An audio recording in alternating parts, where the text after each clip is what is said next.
உங்கள் அனைவரையும் தற்போது நாம் மத்திய கிழக்கில் ஈரான் மற்றும் அமெரிக்காவுடைய போர் நிலைகளை பார்க்க போகிறோம்.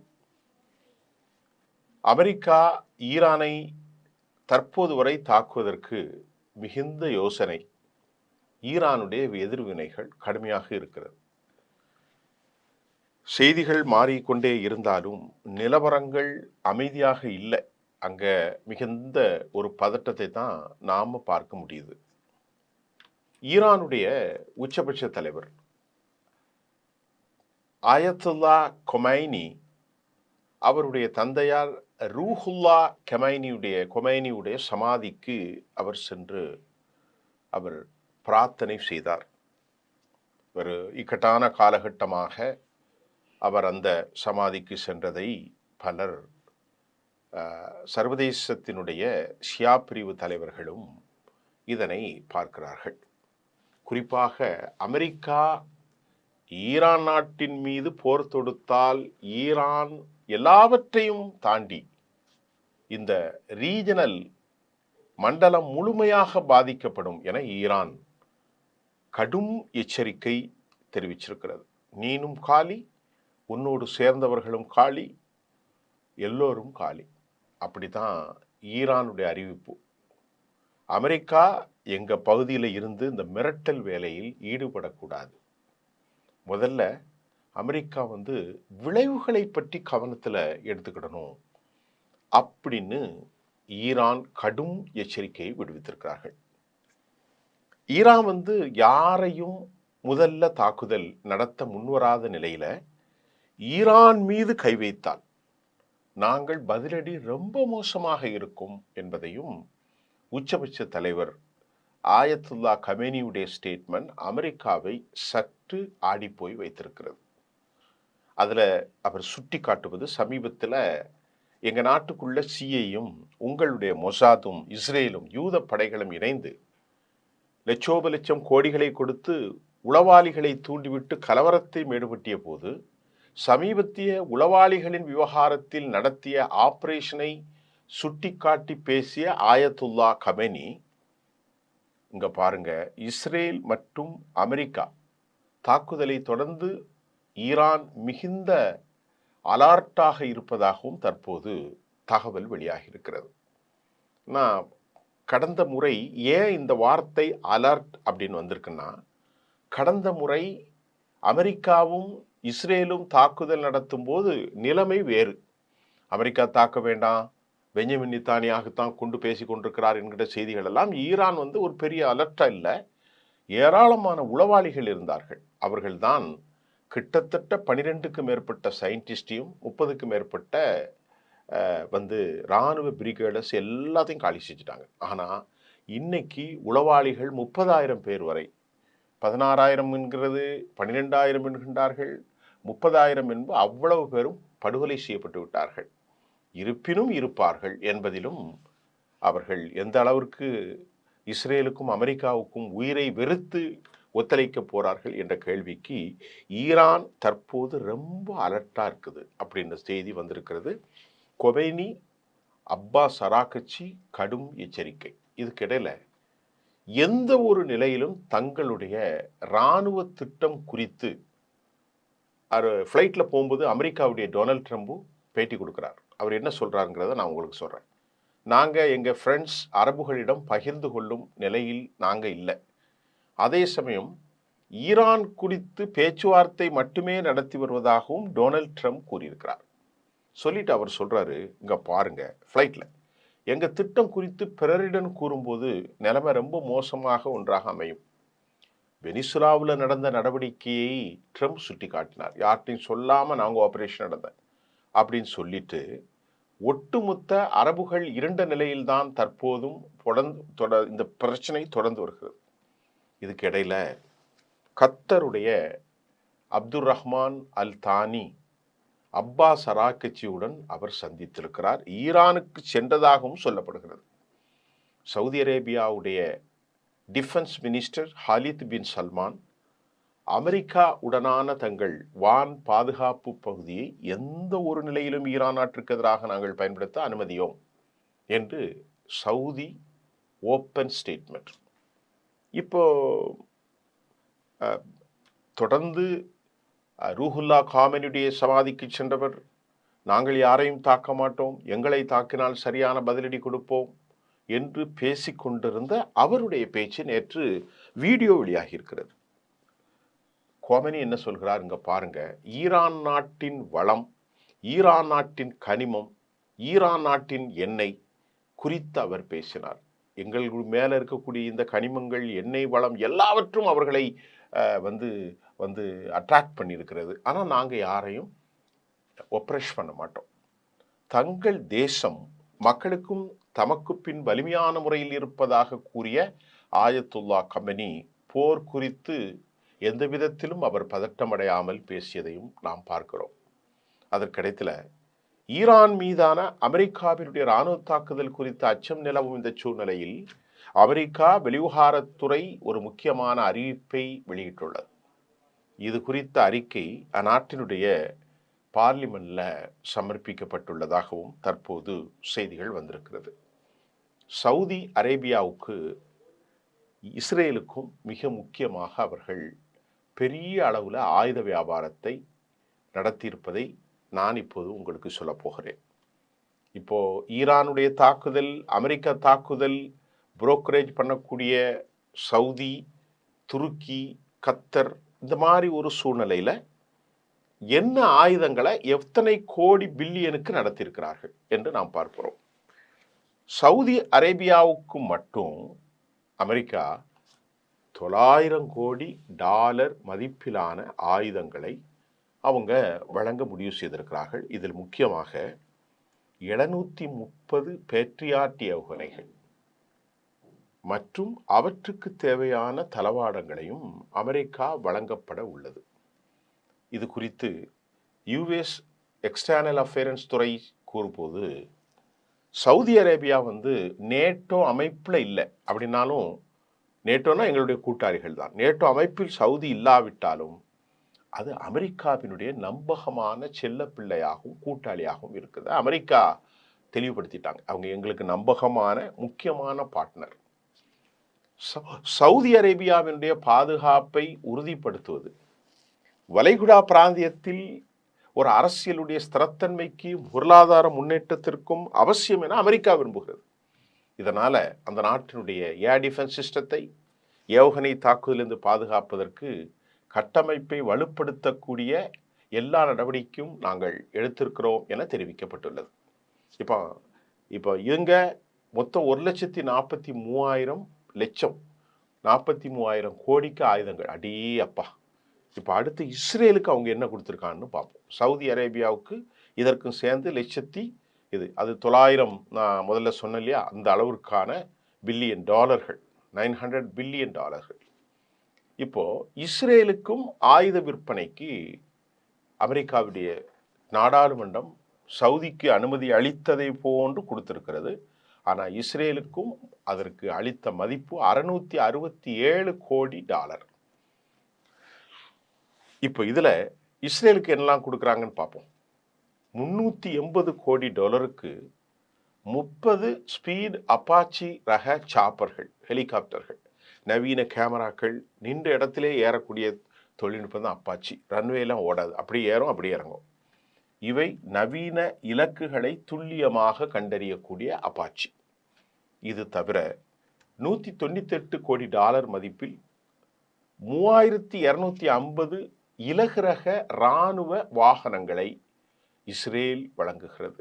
அதே போல ஏற்கனவே பயன்பாட்டில் உள்ள கவச வாகனங்களின் என்ஜின்களை நவீனப்படுத்த $74 கோடி அனுமதியும், இதர ஹெலிகாப்டர்களுக்காக $15 கோடி இஸ்ரேலுக்காக அவர்கள் ஒதுக்கியிருக்கிறார்கள். இந்த ஆயுத விற்பனையால் அந்த பிராந்தியத்தினுடைய இராணுவ சமநிலை மாறாது. மாறாக இஸ்ரேல் தனது எல்லையும் மக்களையும் பாதுகாப்பு கொள்ள தற்காப்பு திறனை மட்டும் இது அதிகரிக்கும் எனவும் அமெரிக்கா வெளிவிவகாரத்துறை அமைச்சகம் அறிவித்திருக்கிறது.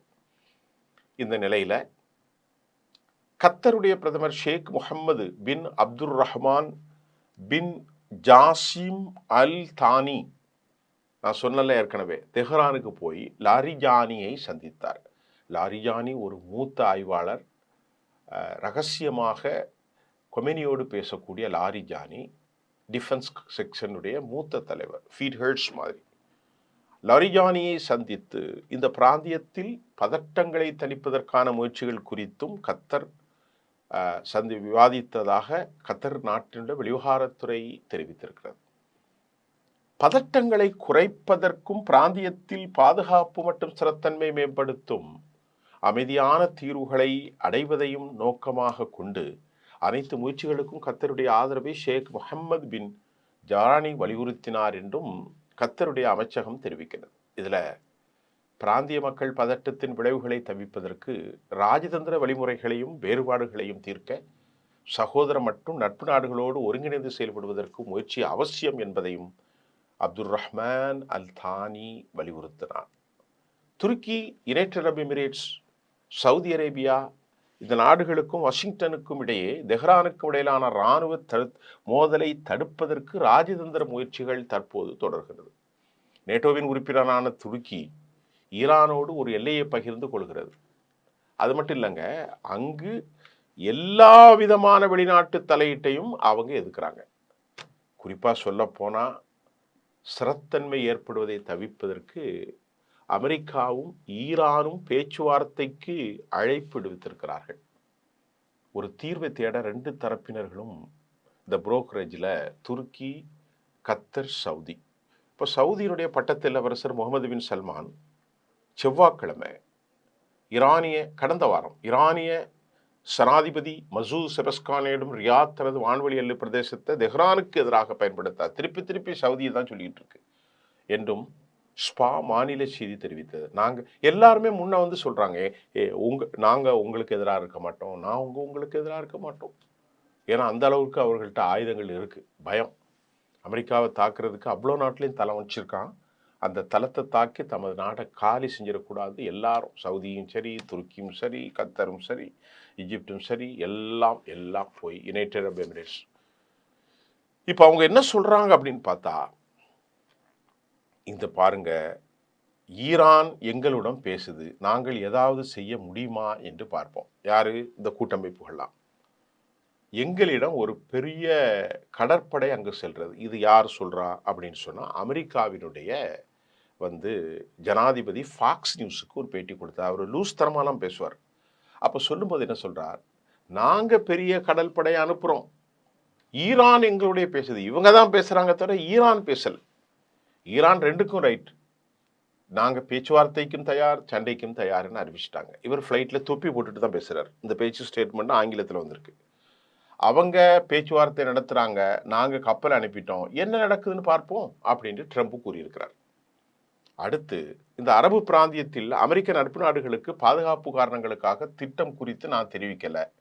அவர் சொல்லிட்டார், எங்க நண்பர்கள் தான் அரபுல, ஆனா நாங்க என்ன செய்ய போறோங்கிறத சவுதிட்டையும் சொல்லல, யார்ட்டையும் சொல்லல. சரி, நாங்க அவர்கள்ட்ட திட்டத்தை சொல்ல முடியாது. நான் அவர்களிடம் திட்டத்தை சொன்னால் அந்த திட்டத்தை ரிப்போர்ட்டர்ஸை பார்த்து சொல்றாங்க. உங்கள்கிட்ட சொன்னா விளங்காது இல்ல, நீங்க எல்லாத்தையும் சொல்லிடுவீங்களா? அதை மாதிரி சவுதி போன நாடுகள்கிட்டையும் எங்களோட அரபு நாடுகள்கிட்டையும் சொன்னா அந்த திட்டம் உண்மையிலேயே மோசமாக இருக்கலாம் என அமெரிக்க அதிபர் டொனால்ட் ட்ரம்ப் தெரிவிச்சிட்டார். இப்போ தாக்குதல்களை தொடர்வதில் அமெரிக்கா பின்வாங்கினால் ஒரு கேள்வியை கேட்குறாங்க ரிப்போர்ட்டர்ஸ். இங்கே பாருங்க, மிஸ்டர் டொனால்ட் ட்ரம்ப், தாக்குதலை நீங்க பின்வாங்கினால் தெஹ்ரானுக்கு, ஈரானுக்கு தைரியம் ஏற்படுமா என்ற கேள்வியை ஒரு ரிப்போர்ட்டர் கேட்குறார், இன்டர்நேஷனல் ரிப்போர்ட்டர். உடனே அதுக்கு பதில் சொல்லாமல் மழுப்பிட்டார். செய்தியாளர் கூட்டினார். சொல்லிட்டு அவர் சொல்லாரு, சிலர் அவர் அவ்வாறு சொல்றாங்க, எனக்கெல்லாம் அது பிடிக்காதப்பா அப்படின்ட்டு ஹஹா அப்படின்ட்டு அமெரிக்க அதிபர் இடத்தை காலி செஞ்சிட்டார். ஈரான் எந்த ஒரு அணு ஆயுதங்களையும் பெறுவதை தடுக்க ஒரு திருப்திகரமான ஒப்பந்தத்து பேச்சுவார்த்தை நடத்த வேண்டும் என டொனால்ட் ட்ரம்ப் கூறினார். அவங்க செய்வார்கள் என்று எனக்கு தெரியவில்லை, ஆனால் அவங்க என்கிட்ட பேசுறாங்க, எங்களோடு தீவிரமாக பேசுகிறார்கள் என்றும் ட்ரம்ப் மேலும் மேலும் மேலும் மேலும் பொய்யை பேசுகிறார். புரோக்கர் தான் புரோக்கரேஜ் தான் நடந்துகிட்டு இருக்கு, அவங்க டைரக்டா யாருமே பேசல. அது மட்டும் இல்லாம ஃப்ளோட்டிலா, அதாவது ஒரு ஷிப்பிங் வருகை, ஈரானோடு நேரடி மோதல் ஏற்படும் என்ற அச்சத்தை அந்த பகுதியில் ஏற்பட்டிருக்கிறது. இது அமெரிக்க தளங்கள், அமெரிக்காவினுடைய கப்பல்கள், அமெரிக்காவினுடைய நட்பு நாடுகள், குறிப்பாக இஸ்ரேல் மீதான தாக்குதல் நடந்தால் ஏவுகணை தாக்குதல்களால் பதிலடி கொடுக்கும் என எச்சரிக்கை செய்த நேரத்தில் அமெரிக்கா எந்த ஒரு தாக்குதலையும் நீண்டகால விளைவுகளை ஏற்படுத்தும் என ஈரானின் உச்சபட்ச தலைவர் அயத்துல்லா அலி காமெனி எச்சரித்ததாக ஈரானிய அரசு தொலைக்காட்சி ஞாயிற்றுக்கிழமை செய்தி வெளியிட்டது. இங்க பாரு, போற ஆரம்பிச்சா நீ நிறுத்தவே மாட்டா, நாங்க காலி பண்ணுவோம் அப்படிங்கிறது தான் அவருடைய விஷயம். போற ஆரம்பிச்சா நிறுத்தாது, நீண்ட காலமா இருக்கும், இதோடைய கான்சிக்வன்சஸ் ரொம்ப மோசமா இருக்கும். அப்படின்னா அவங்கள்ட்ட அந்த அளவிற்கு ஆயுதங்கள் இருக்கு. அவர்கள் ஒரு போரை தொடங்கினால் இந்த முறை அது ஒரு பிராந்திய போராக இருக்கும் என்பதை அமெரிக்கர் அறிந்து கொள்ள வேண்டும் எனதையும் உச்சபட்ச ஆன்மீக தலைவர் சையத் அலி கமைனி மேற்கொள்ளிட்டார். நாங்க தூண்டுபவர்கள் அல்ல, அவர் சொல்றார். எங்க நாட்டையும் எந்த நாட்டையும் நாங்க தாக்குவதற்கு விரும்பவும் இல்லை, கொமெனி சொல்றார். ஆனா ஈரானுடைய தேசத்தை தாக்குறது அல்லது எங்களுக்கு துன்புறுத்தது எவருக்கும் ஈரானுடைய தேசம் அடியை கொடுக்கும் என்றும் அவர் சொன்னார். ஈரானுடைய ஜனாதிபதி மசூத் பெஸஷ்கியான், தெஹ்ரானுடைய ஆர்வத்தை நீங்கள் குறைத்து மதிப்பிடாதீர்கள். ஈரானுடைய இஸ்லாமிய குடியரசு எப்போதும் நாங்கள் போரை நாடமாட்டோம், எந்த வகையிலும் போரை நாங்கள் நாடவும் இல்லை. ஒரு போர் ஈரான் அல்லது அமெரிக்கா அல்லது பிராந்தியத்தின் நலனுக்காக இருக்காது என்று உறுதியாக நம்பப்படுகிறது என்று அவர் தனது எகிப்திய பிரதிநிதி அப்தல் ஃபத்தா அல் சிசியோடு ஒரு மீட்டிங்கில் அவர் சொன்னார். இப்போ கத்தருடைய தெஹ்ரானுடைய விஜயத்தை குறித்தும் நான் உங்களுக்கு பேசியிருக்கிறேன். இதற்கிடையில் ஈரானுடைய உச்ச தேசிய பாதுகாப்பு குழுவின் தலைவர் அலி லாரிஜானியை அப்துல் ரஹ்மான் சந்தித்து பிராந்தியத்தினுடைய பதட்டங்களை தணிப்பதற்காக முயற்சி குறித்து சந்தித்ததாகவும் நான் முன்னாடி சொன்னேன்.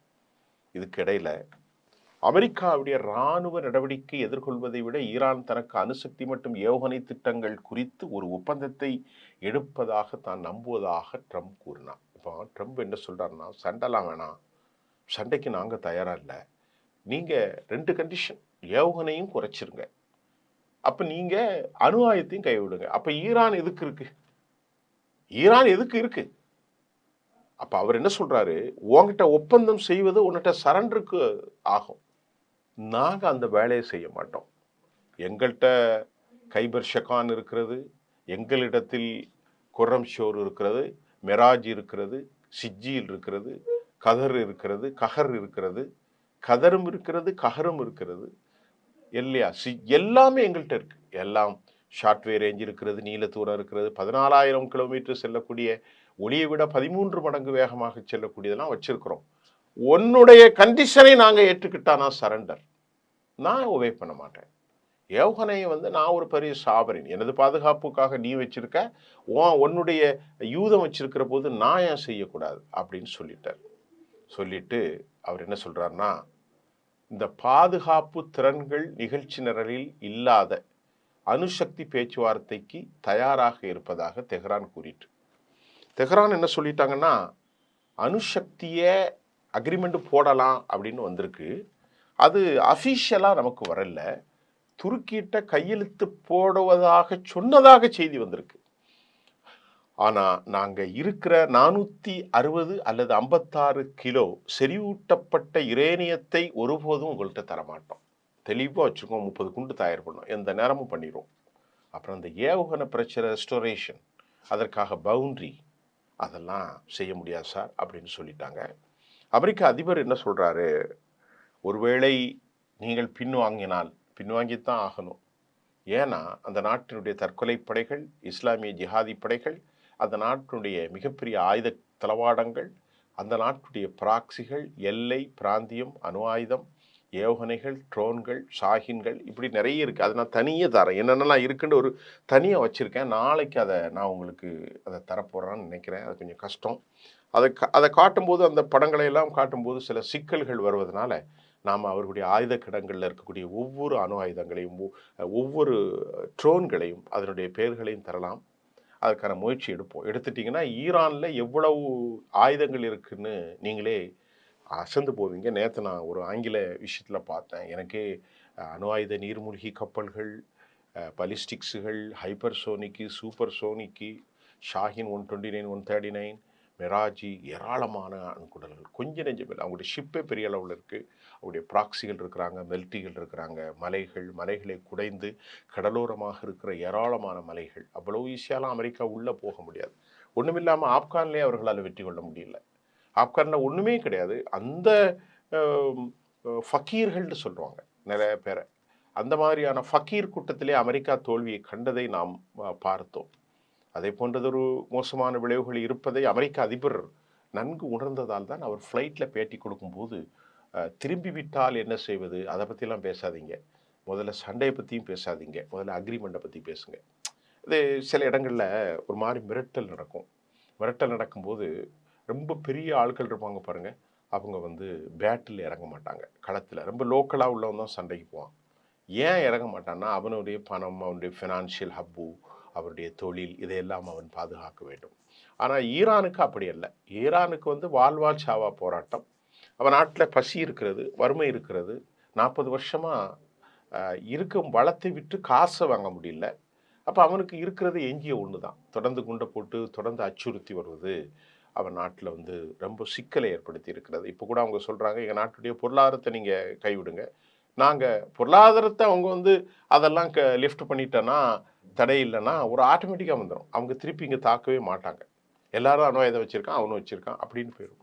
அமெரிக்கா மேலும் மேலும் யூதர்களும் அமெரிக்காவும் சில அரபு நாடுகளும் அவர்களின் மீது அழுத்தம் கொடுத்து அவனை காலி செய்ய முனைந்தால் நாங்கள் யாரோடும் ஒப்புதலுக்கு போக மாட்டோம். எங்களை தாக்கினால் நாங்கள் தாக்குவோம். இப்போ இன்னைக்குள்ள செய்தியில் நான் முக்கியமாக சொன்னது, 1,43,000 கோடி ரூபாய்க்கு சவுதி அரேபியாவுக்கு ஆயுதங்கள் சப்ளை.